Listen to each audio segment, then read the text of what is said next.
আপনারা দেখেছেন সারা দেশের মানুষ সাক্ষী আছে কিভাবে গত 15 বছর মানুষের কথা বলার অধিকারকে দাবিয়ে রাখা হয়েছিল, কিভাবে মানুষের ভোটের অধিকারকে দাবিয়ে রাখা হয়েছিল।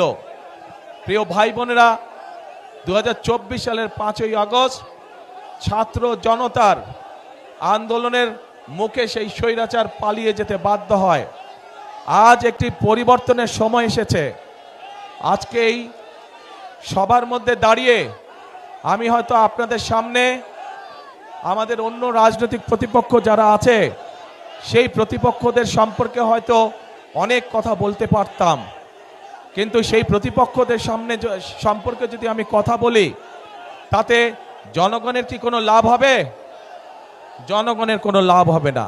জনগণের লাভ তখনই হবে যখন আমরা পরিকল্পিতভাবে খাল খনন কম।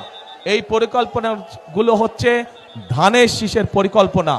আমরা অতীতেও দেখেছি যে ধানের শীষ যতবার দেশ পরিচালনার সুযোগ পেয়েছে, সেই শহীদ রাষ্ট্রপতি জিয়াউর রহমানের সময় দেখেছি, সেই দেশনেত্রী খালেদা জিয়ার সময় দেখেছি যে মানুষের ভাগ্যের পরিবর্তন ধীরে ধীরে হয়েছে।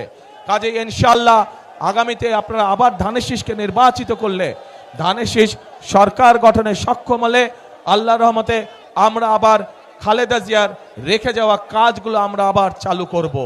কথা একটাই, একটু প্রথমেই বক্তব্যের বলেছি যে ফেনী, লক্ষ্মীপুর, নোয়াখালী এইখানকার মানুষের যেমন বিএনপির উপরে একটা হক বা দাবি আছে, ঠিক বিএনপিরও এই 3 জেলার মানুষের উপরে একটা হক বা দাবি আছে।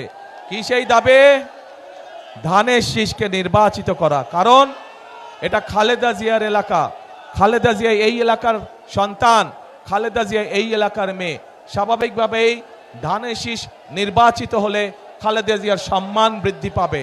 এবং আমি মনে করি এই এলাকার মুরব্বী সহ, মা বোনেরা সহ, তরুণ যুবক সহ, তরুণরা সহ সকলেই তাদের এলাকার সন্তান খালেদা জিয়ার সম্মান আসমানের উপরে তুলে ধরবে ইনশাআল্লাহ।